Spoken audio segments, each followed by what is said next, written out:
What's going on, guys? Today I'm going to be talking about how to become an aircraft maintenance engineer in the year 2025. For you guys that are new to my channel, my name is Peter. I am a licensed aircraft maintenance engineer and I help aircraft maintenance engineer apprentices to pass their CARS examination 80% and above.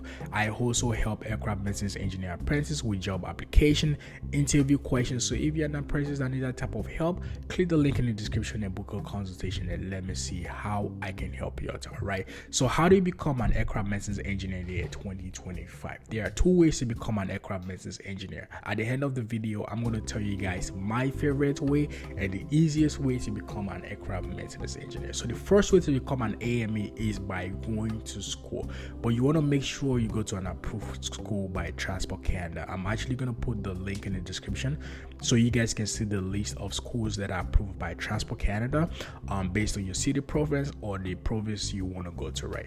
So you want to go to school, which is usually a 2-year program, and you want to make sure you graduate with accreditation. And what do I mean by accreditation? Accreditation means you pass all your courses 70% and above. And what are the benefits of graduate with accreditation?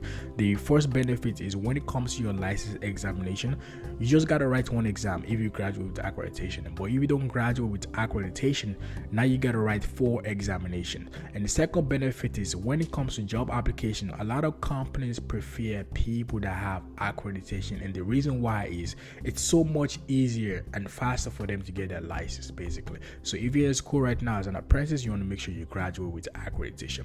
So after graduation, now you have to work as an apprentice for 2 years and 6 months. For job application, I usually recommend apprentices to start applying for job 2 months before graduation. The reason why is it's so much easier and it gives you a lot of room to find jobs, and this is something I help apprentices with in terms of job application, interviews, and also resumes. So even apprentices that need that type of help, like I said, click the link in the description and book a consultation and let me see how I can help you out. All right, so after your first 2 years of working as an apprentice, now you can actually start your application for your license. So basically you can submit all your documents to Transport Canada. You can submit your job offer, your job history, you can submit your transcript, you can submit your diploma and your accreditation letter to Transport Canada. So basically they're going to assign you to an inspector, which is always going to build a file for you, and they will give you a file number. The file number they give you is actually your license number, and that will be your license number in the future, right?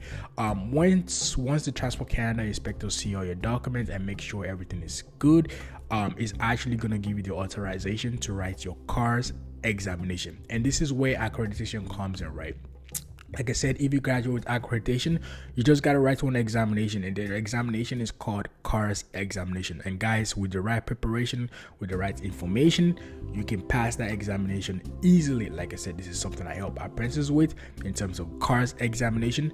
If you don't graduate with accreditation, you have to write 4 examinations. And guys, I'm telling you, based on my experience and experience of people that have written those examinations, it is not that easy. It requires a lot of studying, a lot of study materials, and there is not a lot of study materials online. So I usually recommend people, whenever you're in school, please make sure you focus a lot more on accreditation and passing your courses 70% above, because it's going to be so much easier when it comes to your license application and also job application, right? So if you pass your examination, your CARS examination, now you have to submit a document called logbook. So a logbook is basically where there are approved tasks you have to do, right, as an apprentice. And the whole purpose of the logbook is to show Transport Canada that basically you can work independently without the supervision of somebody else, right? So your logbook, you have to make sure you fill it out and make sure it's being signed by a licensed person. So once you submit your logbook and the Transport Canada inspector sees that you already